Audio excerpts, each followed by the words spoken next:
Salam, hər vaxtınız xeyir dəyərli izləyicilər. Bu günlərim izah edəcəyim suallar 6-cı sinif mövzu sınağı 1 olacaq. Bu sualları özümün suallarıdır və etibarı az platforması üçün hazırlamışdım və paylaşım etmişdim WhatsApp və Telegram qruplarımda. Bu tip 4, 5, 6, 7-ci siniflər üçün də sınaqlar hazırlanacaq və bu sualların hər biri yeni nəsil zəka gelişdirici suallardır. Yəni lisey və gimnaziya qəbul edə biləcək suallardır. Həmçinin Lütfüzadə Fənn Olimpiadasına, Respublika fənn müsabiqələrinə uyğun sual tipləridir. Hal-hazırda izah edəcəyim suallar asan başlanğıc üçün sual tipləridir. Növbəti dəfə paylaşacağım suallar, yəni növbəti aylarda, həftələrdə paylaşacağım suallar isə daha çətin tipli suallar olacaq.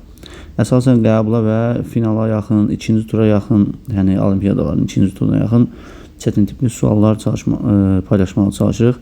Ancaq bu tip sualların müəyyən hissəsini paylaşmağa çalışacağım, hər birini deyil. Çünki hər biri üçün əziyyət çəkilir. Əgər kimlər istəsə bütün sınaqlardan istifadə etməyi, o zaman gördüyümüz kimi buradakı nömrə qeyd etmişəm. 055 774 48 36 nömrəsi ilə əlaqə saxlayaraq və ya yazaraq həmin sualları necə əldə edəcəkləri haqqında məlumat toplaya bilərsiniz. Həmçinin çox müraciət edənlər olurdu və hər birinizə vaxt məhdudiyyətinə görə hazırlıq çəkə bilmədiyimi deyirdim. Ancaq hal-hazırda vaxt olaraq uyğun vaxtım var, yəni o cür vaxt ayarlamışam. Kimlər istəsə 6-cı sinif üçün lisey və gimnaziyaya hazırlaşmaq üçün, həmçinin Lütfüzadə və fənn olimpiadalarına 5-ci siniflər üçün, 4-cü siniflər üçün də hazırlığımız var. Yəni özümün şəxsi hazırlığım 5 və 6-cı siniflər olacaq. Yəqin ki 7, 4 ola bilər, amma 5 ilə 6 üçün qrup açmışam. 5-lər üçün həm Lütfüzadə, həm də lisey və gimnaziyalara hazırlıq ikisi birlikdə tədris olunacaq. 6-cı siniflər üçün isə lisey və gimnaziyalara qəbul üçün hazırlıq qrupu açmışam. Ayın 12-si hazırlıqlar başlayır. Hər kəs yerdən keçərək hazırlığa davam edə bilər. Bundan əlavə digər siniflər 8, 9, 10, 11-ci siniflər üçün də Etibarca təhsil platformasının təcrübəli mütəxəssis müəllimlər tərəfindən də hazırlıqlar təşkil olunur. Yəni Azərbaycan dili, riyaziyyat, yəni digər fənlərin də hazırlığı var. Kimlər istəsə bu nömrəyə yaza bilər. 055 774 48 36 nömrəsinə gördüyümüz kimi burada qeyd aparılıb. Bundan əlavə mütləq şərhlər bölməsindəki Telegram və WhatsApp qrupumuza qoşulun. Qoşulun ki, bu tip sualları paylaşdığımızda anında xəbərdar olaraq həmin suallardan istifadə edərək sizlər də uğur qazanasınız. Həmçinin yeniliklərdən də xəbərdar olmaq istəyirsinizsə mütləq qruplarda davamlı olaraq qalmağa çalışın ki, yəni həm yeni sual tipləri paylaşılacaq, həm də yeni məlumatlar da veriləcək. Yəni hər il yeniliklər yaranır, yəni lisey gimnaziyalar olsun, istər olimpiyadalara olsun, yeniliklər haqqında məlumat toplamaq istəyirsinizsə WhatsApp kanalıma da qoşula bilərsiniz. YouTube-da mütləq abunə olun, bəyənin, paylaşın. Digər dərs vəsaitləri, yəni Güvəndir, İzzət Elsəvər Vəliyevdir, digər lisey və gimnaziyalara, Lütfüzadə Olimpiyadasına, Respublika fənn müsabiqələrinə aid kitabların da video izahları pulsuz olaraq, yəni ödənişsiz olaraq hələ də YouTube-da paylaşılacaq. Ancaq bir müddət sonra elə etibarı az təhsil platformasında yerləşdiriləcək həmin ödənişsiz kitabların video izahları. Ona görə də qruplara mütləq qatılın ki, WhatsApp və Telegram qruplarına. Yəni qrupların linki şərhlər bölməsindədir. Yəni ödənişsizdir qruplarımız. Hər kəs qoşula bilər, paylaşa bilərsiniz. YouTube-da mütləq abunə olun. Abunə sayımız 10-15 min olsun ki, biz də ödənişsiz bu dərs vəsaitlərinin izahlarını paylaşaq. İndi keçək suallarımızın izahına. Deyir ki, 4 rəqəmli AAA ədədinin 10-a bölünməsindən alınan qalıq 7 olduğunu görə bu ədədin 3-ə bölünməsindən alınan qalıq neçədir? Gördüyümüz kimi burada 10-a bölünməsindən alınan qalıq 7 deyir. Biz 10-a bölünmə əlaməti nə idi? Sonu 0 ilə qutaran ədədlər. Yəni burada 4 dənə A varsa, sonuncu 0 olarsa əgər bu ədədimiz 10-a tam bölünər yəni. Çünki 10-a bölmədən gedir söhbət. Əgər qalıq 7 qalıbsa, demək ki, sonuncu rəqəmimiz 7 olub mütləq.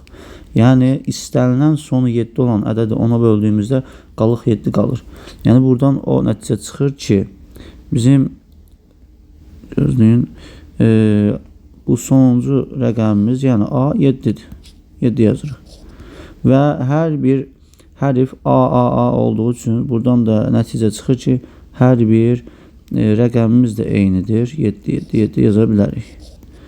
Yəni bizə verilən ədəd 777-dir. Hardan tapdıq? 10-a bölünməsindən qalıq 7 olduğu şərtinə görə biz dedik ki, sonuncu rəqəm mütləq 7-dir. Çünki 10-a bölünüb qalıq 7 olması üçün ədədimizin sonu mütləq 7 rəqəmi ilə bitməlidir.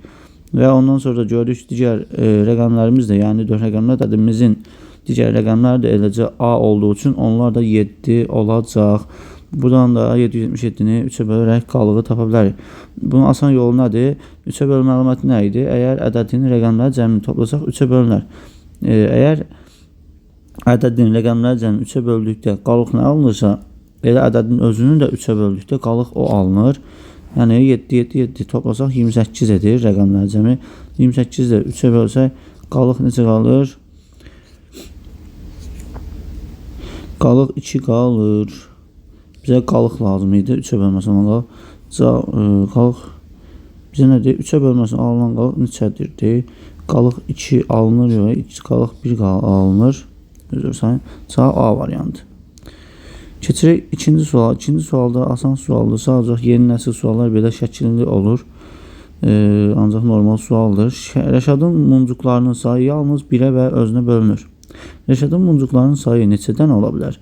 Yəni burada bizə Rəşadın muncuqlarının sayı yalnız 1-ə və özünə bölünür şərti hansı ədədlərin şərti idi? Sadə ədədlərin. Yəni burada bizdən sadə ədəd istəyir. Yəni Rəşadın muncuqlarının sayı sadə ədəd olması lazım. O da D bəndi 73 olacaq. 91 7-yə də bölünür. 1-ə də özünə də və digər ədədlərdə bölünür. Yəni 3 və daha artıq bölənlər varsa mürəkkəb olur. Yəni 91 mürəkkəbdir. 72 də 1 və özündən başqa ən azından 2 ilə bölünür. Düzdür, başqa ədədlər bölünür. Ancaq 3-cü böləni varsa mütləq deyirik ki, bu mürəkkəbdir. Yəni digər bölənlərinə baxmağa ehtiyac yoxdur. 75 də 5-ə də bölündüyü üçün 1 və özündən başqa bu da mürəkkəb sayı. Ancaq 73 sadə ədəddir. Cavab D bəndi. 3-ə baxırıq. Bütün rəqəmlərin müxtəlif sadə ədəd olan ən böyük 4 rəqəmli də hansıdır? Bütün 4 rəqəmli ədəd istədiyinə görə əvvəlcə 4 dənə xətt çəkirik. Bizə deyir ki, bütün rəqəmlərin müxtəlifdir və sadə ədəddir. Və bizə ən böyük 4 rəqəmli ədədi istəyir. Bizə nə edəcək? 4 rəqəmli ədəddən danışırsa, bunun bütün rəqəmləri elə rəqəmdir da. Rəqəmlər də nə idi? 0-dan 9-a qədər idi rəqəmlər.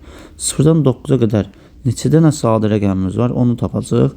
0-dan 9-a qədər 0 ümumiyyətlə sadəliyindən söhbət gedə bilməz. 1 nə sadədir, nə mürəkkəb, bu da deyil. 2 sadədir. 3 sadə ədəddir. 1-ə və özünə bölünür. Yəni 4 mürəkkəb ədəddir. 1 və özündən başqa 2-yə də bölünür. 5 sadədir. 6 da mürəkkəbdir. Çünki 1 və özündən başqa 2 və 3-ə də bölünür. Ona görə mürəkkəb sayılır. 7 də sadədir. Başqa sadə ədəd yoxdur. Çünki 8 və 9 da 1 və özündən başqa digər ədədləri də bölündüyü üçün mürəkkəb sayılır. Yəni bizim sadə ədədlər elə 4 dənədir sadə rəqəmlərimiz. Bundan da biz ən böyüyünü düzəltmək üçün ən böyük rəqəmimizi nə edəcəyik? Ən böyük mərtəbəyə yerləşdirəcəyik. Yəni bura minliklər mərtəbəsinə 7 qoyduq. Sonra 5-i qoyuruq yüzlüklər mərtəbəsinə. 3-ü qoyuruq onluqlara. 2-ni isə təkliklər mərtəbəsinə qoyuruq. Alınır ədədimiz 7532. Cavab B bəndi. Keçirik 4-cü suala. 4-cü suala olduğuna görə A plus B çıxı C plus D ifadəsi qiyməni tapın deyir. Yəni burada sadə vuruqları ayırma edəcəyik ki, görək burada 2-dən neçədəndir, 3-dən neçədəndir. İndi yazaq. Əvvəlcə bu misalı həll edə bilməmiz üçün 96-nı sadə vuruqlara ayıracağıq. Sadə vuruqlara ayırırsaq 96-nı əvvəlcə sadə bölənlərinə bölürük. Yəni 96-nı 2-yə bölürük, edir 48. 48 də 2-yə bölündüyü üçün bölürük 24. Qalır 24 də 2-yə bölürük. Alınır 12. 12-ni 2-yə bölürük 6. 2-yə bölürük 3. 3-ə bölürük 1. Belə. İndi burada gördüğümüz kimi 2'dən neçə dənədir? Bax 1, 2, 3, 4, 5 dənə 2 var. Yəni 2 üstü 5 yazacağım.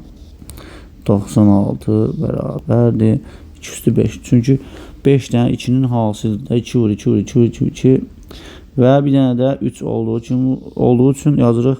Vurulsun 3 üstü 1. Yəni üstü qüvvət şəklində göstərdik də. Normalda burada 96 buna bərabərdir. Belə açıq-açıq yazıram. 96 bərabərdir. 2 vurulsun 2 vurulsun 2 vurulsun 2 vurulsun 3. Buna bərabərdir. Yox 5 dənədir 2'miz. Bir dənə də 3.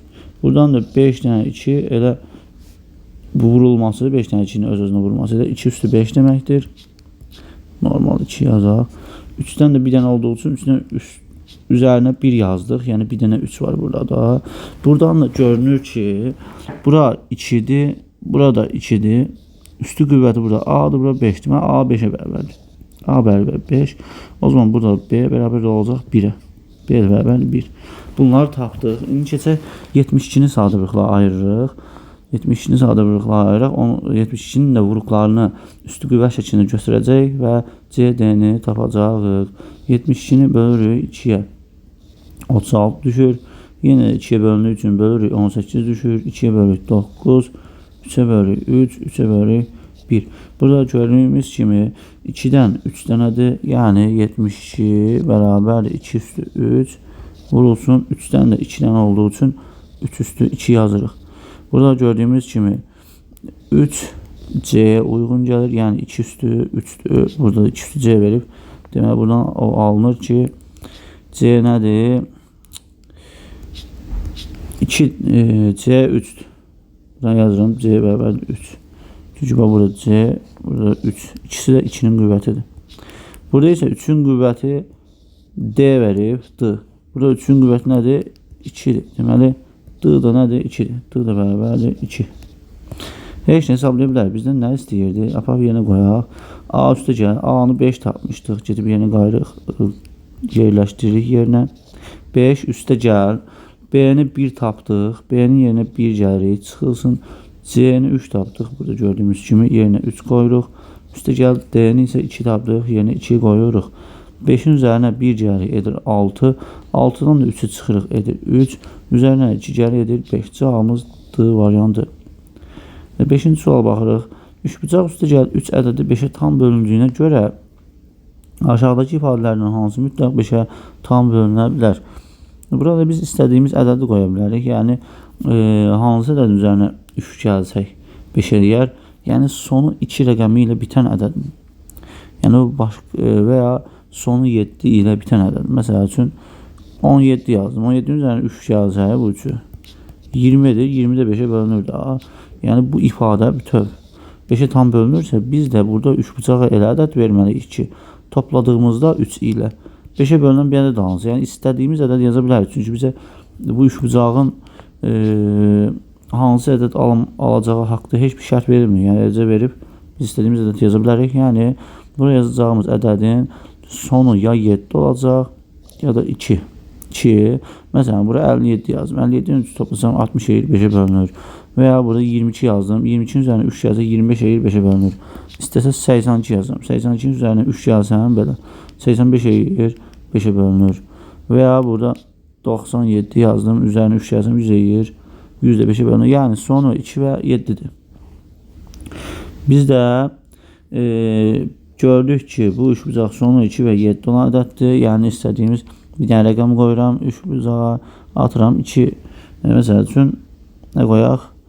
32 verək. Son 2'nə qutar. Məsələn 32'dən 5 çıxsaq edir 27. 27 5'ə bölünürmü? Yox. Və bura 32 qoysam 32'dən 9 çıxsaq edir 23. 23 də 5'ə bölünmür. 5'ə bölünməsi lazım deyil. Lazımdır. 32 ilə 23'ü toplasaq edir neçə? 55. 55 də 5'ə bölünür. Yəni cavabımız C bəndə olacaq. Burada da 32 ilə 32'ni toplasaq burada 64 5'ə bölünmür. Yəni istədiyiniz sonu 2 və 7 olan ədədi qoya bilərsiniz. Yəni buradan nəticə o çıxır ki, əgər burada verilmiş ədədin sonu 2 və 7 isə, əgər sonu 2-dirsə, üzərinə bu sonu 2 olan ədədin üzərinə sonu 3 olan bir ədəd gəlməmiz lazım. O da məsələn 23. Çünki bu son rəqəmə görə baxırıq da 5-ə bölmə əlaməti sonu 5 və 0-cır. Demək ki, bu 5-ə bölünür demişdik. 5-ə bölmə əlaməti olaraq. Əgər biz sonu 2 götürsək ədədimizin, çünki burada şərtə görə mütləq ya sonu 2-dir ya 7-dir. Burada sonu 2 götürdüyümüz bir ədəd olası olsa 23-də sonu 3 olan ədəddə 3-lə bu 2-ni toplasaq belə 6 oldu, yəni xəyali olaraq. Yəni mən belə uzun izah edirəm, amma qısa olaraq düşünmək odur. Yəni bunun sonu 2, bunun sonu 3 olası olsa topladığımızda sonu 5 olur. Sonu 5-dirsə deməli bu ədəd 5-ə bölünəcək. Yəni sonraki rəqəmlər bizə əhəmiyyəti yoxdur buranın. Sonu 5-dirmi? Bəli, 5-dir. Deməli 5-ə bölünəcək. Cavabımız C bəndi oldu. Yəni yerinə ədəd qoyub da yaza bilərsiniz. Düşünüb də yaza bilərsiniz ki, sonu 2 və 7-dir. Mütləq, çünki üzərinə 3 gəlibsə, 5-ə bölünübsə, sonu 2 və 7-dir götürəcəyimiz ədəd 3 cavab. Nəsə, keçirik 6-cı suala. 6-cı sual deyir ki, 2 həkimin neçə gündən bir növbə tutduqlarına dair məlumat yuxarıda verilmişdir. Buna görə bu həkimlər neçə gündən bir birlikdə növbə tutarlar. Bu sual elə əkob ilə əlaqəli sualdır. Yəni necə tapar? Məsəl üçün biri 12 gündən bir növbə tutur, biri 10 gündən bir. İndi elə bir gün seçməliyik ki, həm 12-yə bölünən olsun, həm də 10-a. Bunu seçməliyik. Həm 12-yə, həm də 10-a bölünən ədədi seçməliyik. Məlumat yuxarı verilmişdir. Buna görə bu həkimlər neçə gündən bir birlikdə növbə tutarlar.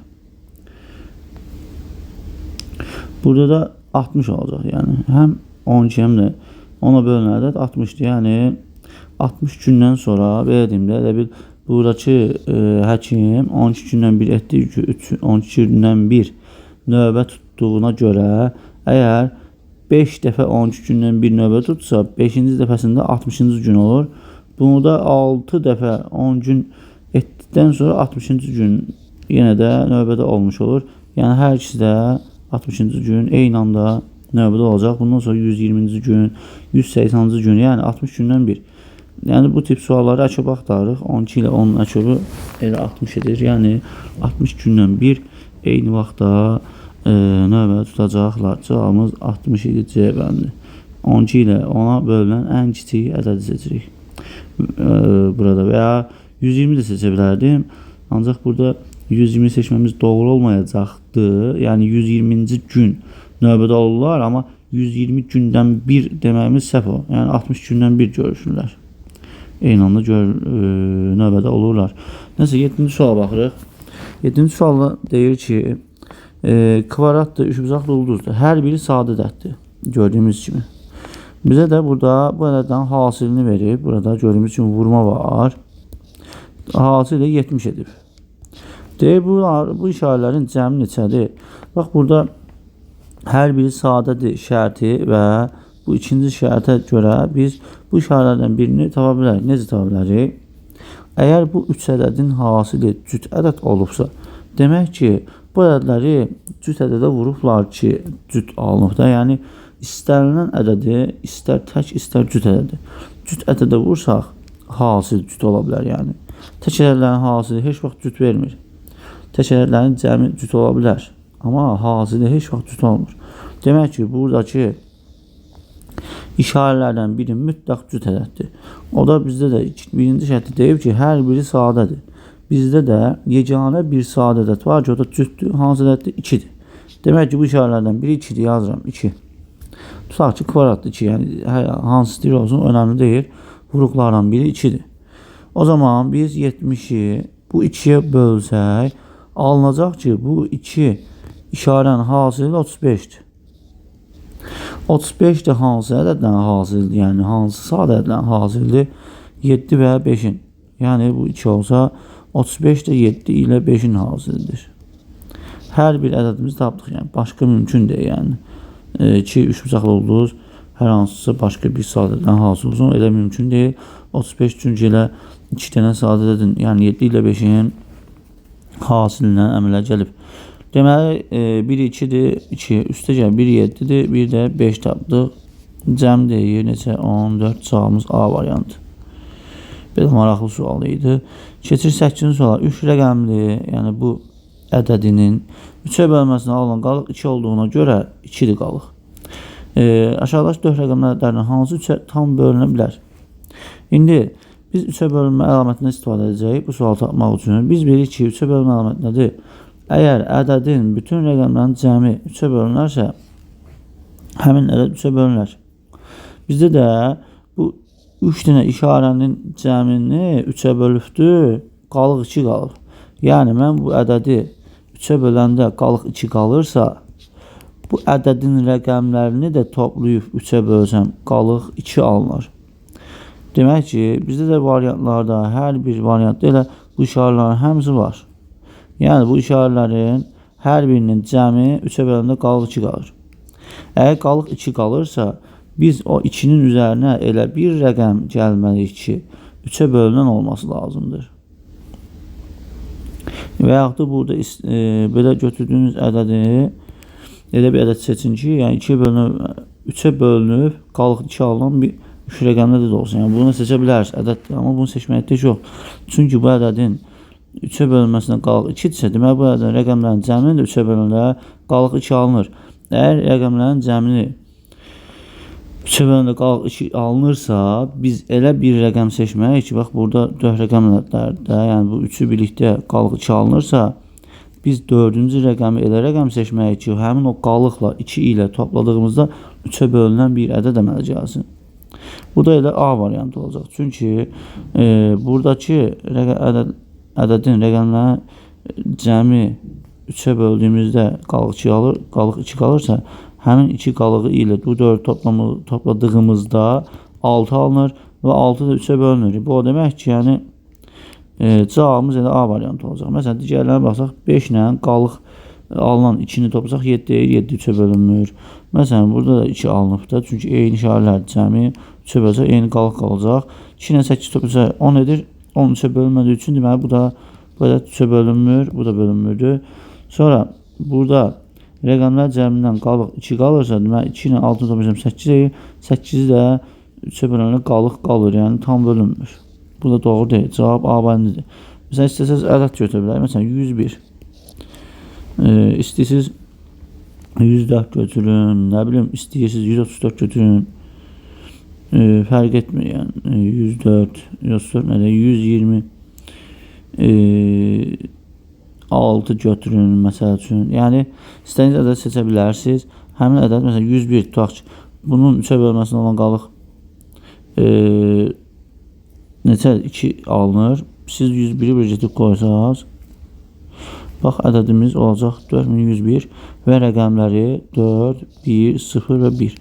Toplasaq eğer 6, rəqəmlərin cəmi 6 olur və rəqəmlər cəmi 3-ə bölünürsə, demək həmləri 3-ə bölünür. Belə uzun izah etdim, ancaq sadə sual idi, cavab A bəndi. Keçək 9-cu suala. X və Y bir-birinə fərqli və qarşılıq sadətlərdir. Əkop X 20 bərabər 120 olduğuna görə X plus Y cəminin ən böyük qiyməti variantlardan hansıdır? Bizə cəmi istəyir. Bir-birinə fərqli və qarşılıq sadətlərdir. Biz də bilirik ki, yəni burada qarşılıq sadət, bütün ədədlər 1 ilə qarşılıq sadət elə deyil. Məsələn, mən X-ə 1 verəcəm. Y-də 120. Yəni, çünki 120 ilə 1 də qarşılıq sadədir və bir-birindən fərqli ədədlərdir. Çünki qarşılıq sadət şərti verib. Qarşılıqlı sadət nədir? 2 dənə ədəd seçirik. Həmin 2 ədədin ortaq bölənləri yalnız 1 olsun. 1 də 1-ə bölünür. 120 də 1-ə, 2-ə, 3-ə, 4-ə, nəsə də müxtəlif ədədlər bölünür. Ancaq ortaq bölənlər yalnız 1.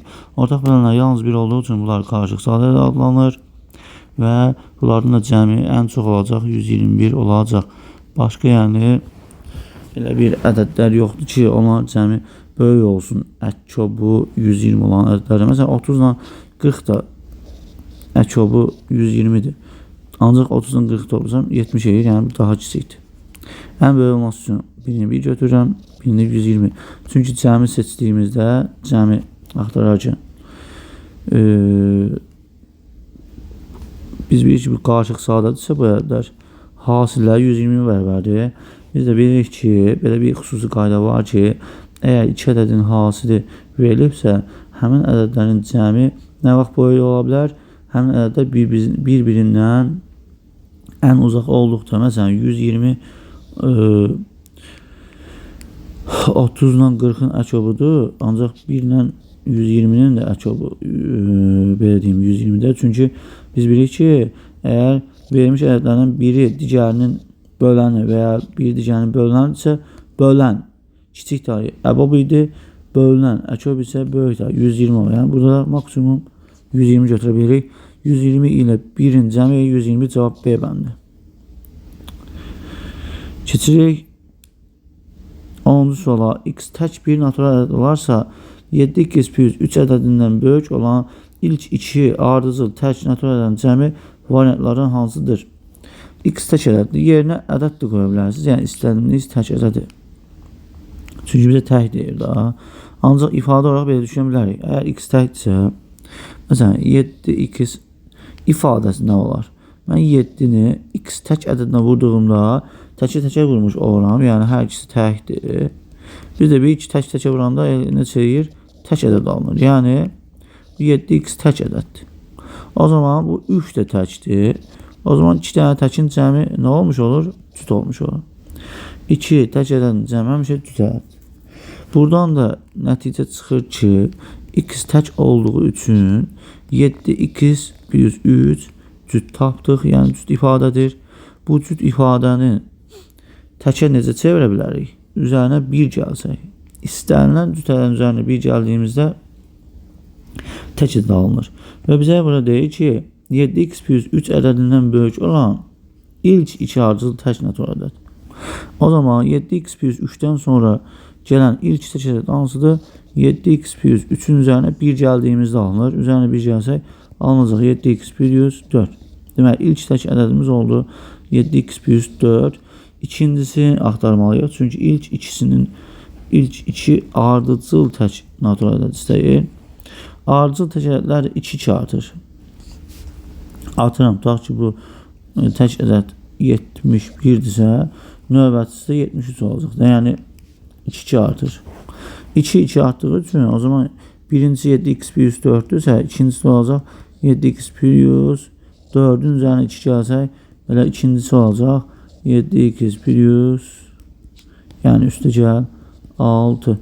Birincisi oldu 7x üstə gəl 4. İkincisi oldu 7x üstə gəl 6. Bunların cəmini istəyir bizdən. Cəmi gördüyümüz kimi cəm istəyir. Cəmi də olacaq. Bunları silirik. Bunları toplayaq. 7x, bu da 7x edir. Ümumi 14x. Üstə gəl 4 ilə də bu 6 olacaq 10. Yəni cavabımız 14x + 10 cavab C bəndi olacaq. 11-ə baxırıq. 11-də deyir ki, bir yolun hər iki tərəfinə də 8 metr aralıqlarla ağac əkilmişdir. Yolda ümumilikdə 122 ağac olduğuna görə yolun uzunluğu neçə metrdir? İndi hər iki tərəfinə ağac əkildiyinə görə biz 122-ni 2-yə bölürük, alırıq 61. Yəni 61 bu tərəfində də 61 bu tərəfində ağac var. Biz də bilirik ki, bizdən də ümumi yolun uzunluğunu istəyir də. Bu zaman biz yolun uzunluğunu tapmaq üçün nədən istifadə edə bilərik? Ağacların sayından 1 çıxıq. Çünki 2 dənə ağacın arası bir dənə də, yəni bir dənə ara var, baxın burada. Yəni 2 ağac arasında bir ara var. Elə biz də yolun uzunluğunu axtarırıqsa bu araların sayını tapmalıyıq da ki, görün neçə ara var 61 ağac arasında. 1 vaid az. Bax 2 ağac arasında 1 vaid az. Yəni 1 ara var. Atıram 3 dənə ağac seçsəm, 3 ağac arasında 2 ara var. 1, 2 dənə ara var. Bizə də ölçünü verən elə aralarda, araların uzunluqları da ölçünü verən.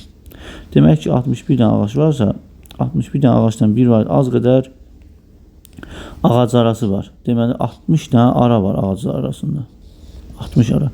Hər bir arada 8 metr verib burada bizə. Hər bir ara 8 metrdirsə, o zaman 60 aranı tapmaq üçün 68-ə vuruq 480 ara. 480 metr. Yəni yolun uzunluğu 480 metrdir. Cavab C bəndi.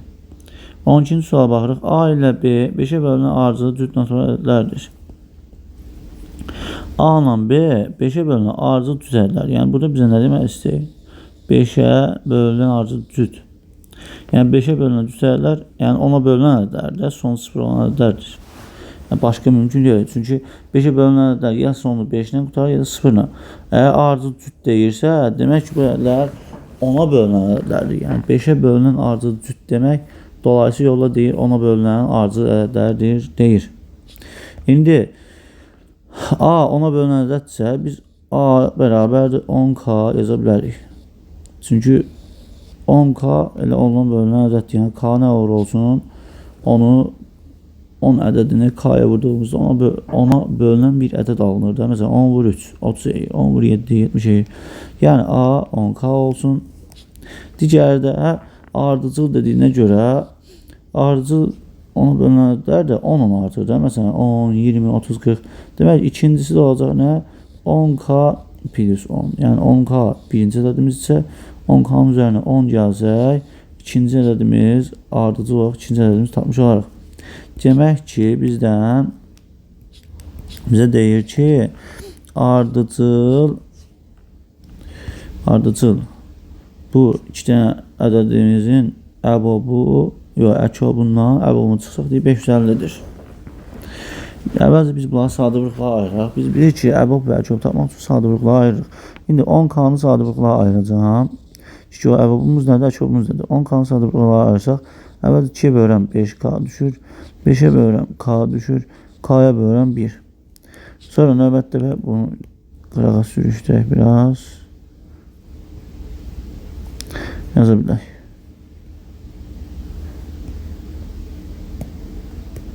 İndi də bunu yazacaq. Yəni 10K plus 10'u sadə-vurıqlara ayıracaq. Əvvəlcə 10K plus 10'u sadələşdirəcəm, bərabərdir. Burada gördüyümüz kimi 10 var, burada da 10 var. Ortaq belirtimdə mörtəzi xaricini çıxaracağım 10'u. Belə 10 vurulsun, vurma var. K plus 1. Yəni buradan mörtəzini açarkən 10'u K'ya vursam 10K edir. Sonra bu üstə gəlir yazırıq. Sonra da 10'u vururuq, bu 1'e edir 10. Yəni heç nə dəyişmir. Yəni bu elə 10 vurulsun K plus 1 deməkdir. Yəni bunu sadə-vurıqlara ayıracağım. İndi buradan sürüşdürək bu tərəfə, sadə-vurıqlara ayıraq. Əvvəlcə yenə də 10 vurulsun K plus 1'i 2'ye bölündüyü üçün 2'ye bölürük. Burada qalıb 5 vurulsun K plus 1. Sonra 5'e bölsək K plus 1 qalır. K plus 1 ilə K plus 1'e bölünsə 1 qalır. İndi baxaq ki, əbobumuz nədir? Əbobumuz ortaq olan sadə-vurıqların hansıdır? Gördüyümüz kimi 2, burada 2 var, burada 5, burada 5 var. Bunlar ortaqdır. Deməli 2 vurulsun 5 bərabər edir neçə? 10. Deməli nədir? Əbobumuz 10'dur. Ortaq olan sadə-vurıqların hansıdır? Əbobun yerinə 10 qoysaq, əkobdan 10'u çıxıb 550 tapıb. O zaman əkobumuz nə olacaq? Əkob bərabərdir 560 olacaq. Çünki 560'dan 10 çıxanda 550 edir də. Buranı tapdıq. Əkob 560'dır. İndi əkob 560'dırsa, biz də buradan, bu sadə-vurıqlardan da əkobu tapa bilərik. Əkobumuz da nə idi? Elə ortaq olan sadə-vurıqların hansıdır? Vurulsun ortaq olmayan demək idi. Yəni ortaq olanları tapmışdıq 10, yəni əbob 10 idi. 10 vurulsun ortaq olmayan sadə-vurıqlar. Ortaq olmayan sadə-vurıqlarda yerdə qalanlardır. Yəni bunları yenə yumurlayım. Yerində qalıb K qalıb və K plus 1 qalıb. Ortaq olmayan sadə-vurıqların hansını yazıram? K vurulsun K plus 1 üstə gəl 1. Burada da 10 da ortaq olanlardır. Yəni əkob nəyə bərabərdir? Ortaq olanlar vurulsun ortaq olmayanlar. Hər ikisinin hasıdır. Bərabər nəyə? 560 tapdıq. 560'ı bərabər edirik. Buradan da elə 560'ı bölsəm ona alınır ki K vurulsun K plus 1 bərabərdir 560 bölünsün 10. Yəni 56'ya. Buradan da K'ya baxası olsaq, K ilə K plus 1 ardıcıl naturallər olduğunu görürük. Çünki ardıcıl naturallər nə edir? 1-1 artır da. Məsələn 1, 2, 3, 1-1 artır. Bu K'dır, bu da K plus 1. Yəni bu ardıcıl natural ədədlərdir. Çünki K eyni ədəddir. K'nın üzərinə 1 gəlsəm növbəti ardıcıl ədəd tapmış olam. Yəni K ilə K plus 1 ardıcıl ədədlərdir. Biz də düşünürük ki, hansı ardıcıl ədədlərin hasili 56 olar? 7 və 8-in. Yəni K 7-dir. Buradan 7-nin üzərinə 1 gəlsə edir 8. Yəni K plus 1-ə 8-dir. 7-ni isə çevirəndə həqiqətən 56 edir. Deməli K 7-dir, tapdıq. Biz də K-nı 7 tapdıq. Biz də əvvəlcədən ədədlərimizin birini buraları silirəm. Ara yazmışdıq. Biz deməli ədədlərimizin birini əvvəlcədən 10K götürmüşdük. Birini isə 10K plus 10 götürmüşdük. Belə silim 10K üstəgəl 10 ən başda belə götürmüşdük.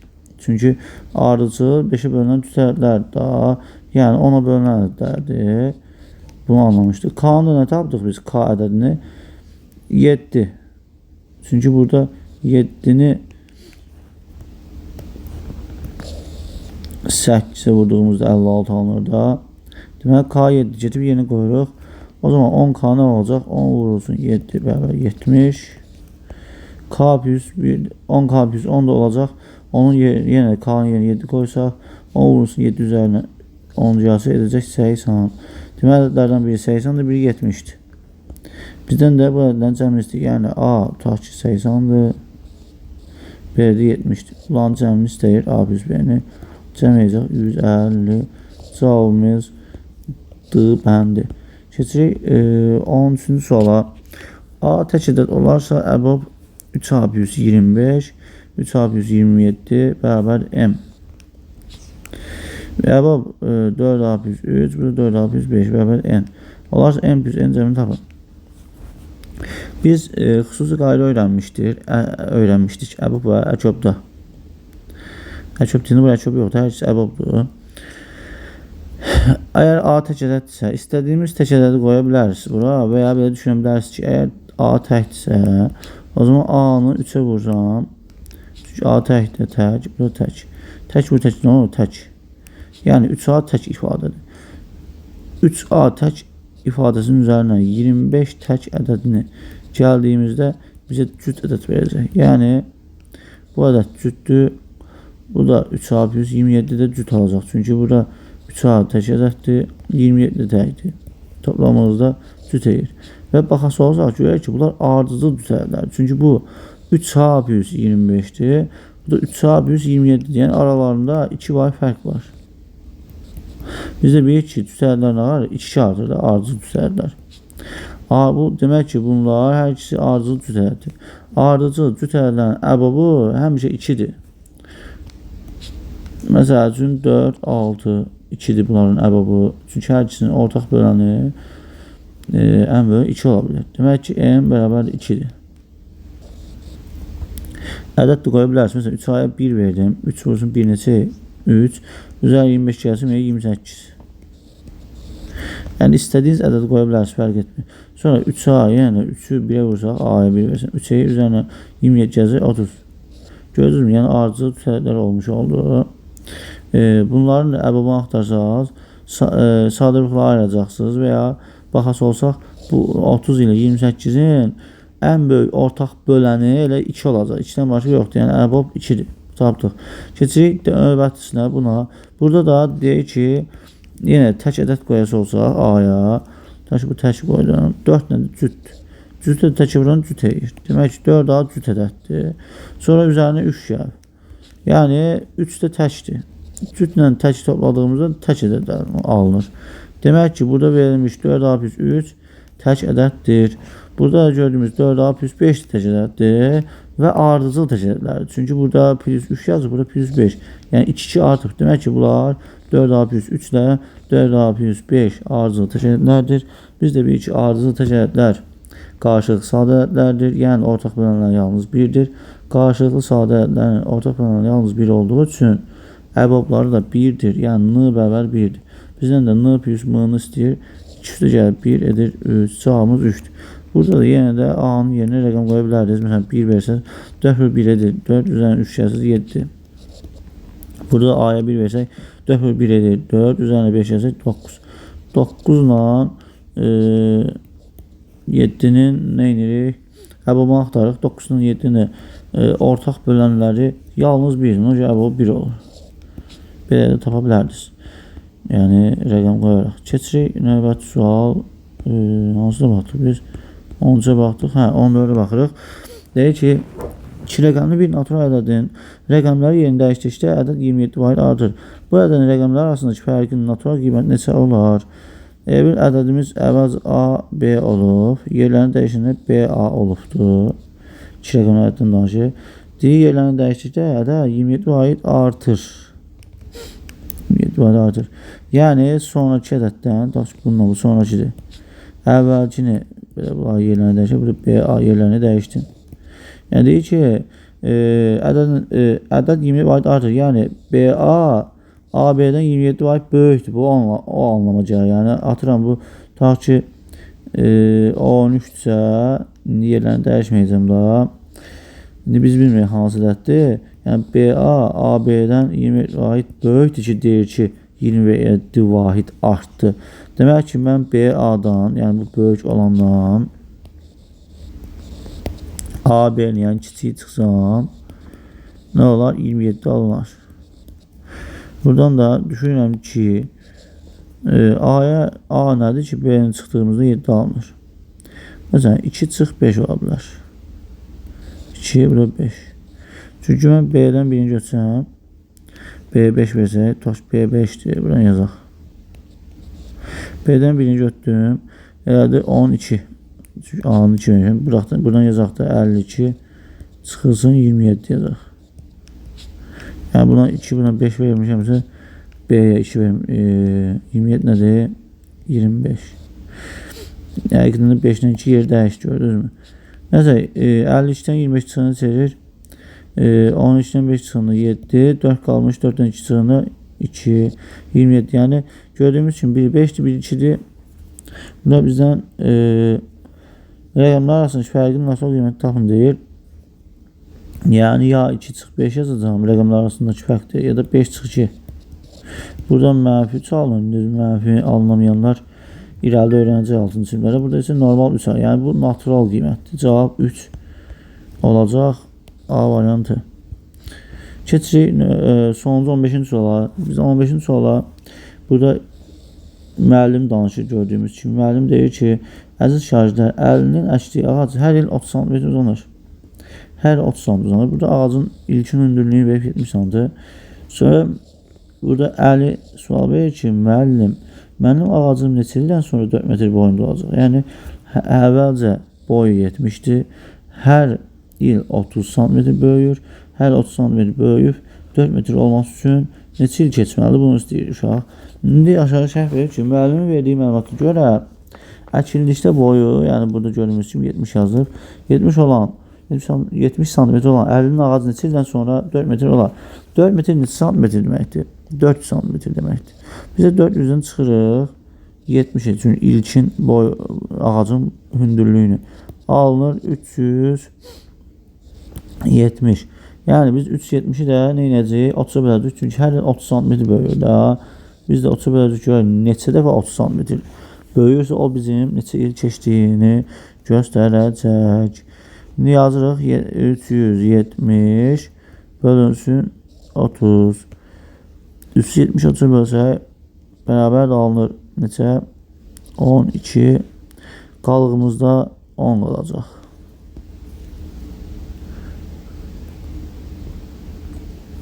Üzrlü sayın, mən burada çıxmalı səhv etmişəm. Yəni 400'dən 30 çıxmalı deyildim. Yəni 70 çıxmalıydım. Çünki ilkin hündürlük 70'dir. 30 niyə çıxırıq ki? 70 çıxırıq, burada 330 edir. 330'u bölürük 3'ə. 330'u 3'ə bölsə eləcə 11 edir. Cavab 11. Yəni 11 ildən sonra cavab B bəndi. Yəni burada üzrlü sayın. Yəni 70 santimetrdirsə ilkin hündürlüyü bizdən 4 metr olsun deyir. Yəni 4 metr 4 santimetr deməkdir. Əvvəlcə 70'dirsə mən 400'dən, yəni 400 santimetr olsun deyir. Demək 400'dən mən əvvəlki hündürlüyünü, yəni 70'i çıxsam nə qədər böyüyəcəyini tapıram ki, 70'dən sonra nə qədər böyüsə 400 santimetr olar, yəni 4 metr olar. 330 santimetr böyüsə 330 santimetrdə 30'a böldük. Niyə? Çünki hər il 30 santimetr böyür. Bizə baxaq ki, neçə dəfə 30 santimetr böyürsə, həmin o 30 santimetr böyümələrin sayı bizə illərin sayını göstərir. Yəni cavab 11 B bəndi oldu. Yenə deyim ki, YouTube-a mütləq abunə olun, şərhlərdə yazın, şərhlərdəki Telegram və WhatsApp kanallarına qoşulun, çünki orada bu tip suallar paylaşılacaq. Bundan və bu tip suallar yəni yüzlərlə, minlərlədir. Kimlər istəsə yuxarıda qeyd etdiyim nömrə ilə əlaqə saxlayaraq həmin sualları necə əldə edəcəyi haqqında məlumat ala bilərsiniz. Bundan və hazırlıqlı qruplarımız açılmışdır. 6-cı sinif və 5-ci siniflər üçün şəxsi hazırlığımdır. Hələ ki, istəyən qoşula bilər. Yəni mütləq qoşulmağınızı tövsiyə edirəm. Çünki bu il üçün çox mükəmməl lisey və gimnaziyalara qəbul düşə biləcək, Respublika fənn müsabiqəsinə düşə biləcək, finalına, ikinci turuna, birinci turuna, bundan və Lütfüzadə fənn olimpiyada, yəni Lütfüzadə riyaziyyat və məntiq olimpiyadasına düşə biləcək sual tipləri hazırlamışam. Tam qəbul tipli. Yəni bildiyimiz kimi keçən ildə qəbulu 2 gün qalmış suallar paylaşmışdım 10 dənə. Onlardan biri tam-tamına eyni qəbula düşmüşdür təxminən. Yəni bu tip sualların sayını 1000-ə yaxın etmişəm. Yəni bu qədər sualları yazan düşünün qəbul olmazmı yəni? Məncə qəbul olar. Uğur da qazanar çalışaraq. Ona görə də hazırlıqlarımıza qoşulmağı yəni mütləq düşünün. Düşünün ki, siz bu hazırlıqda hazırlaşaraq qəbul olacaqsınız. Sağ olun, təşəkkür edirəm.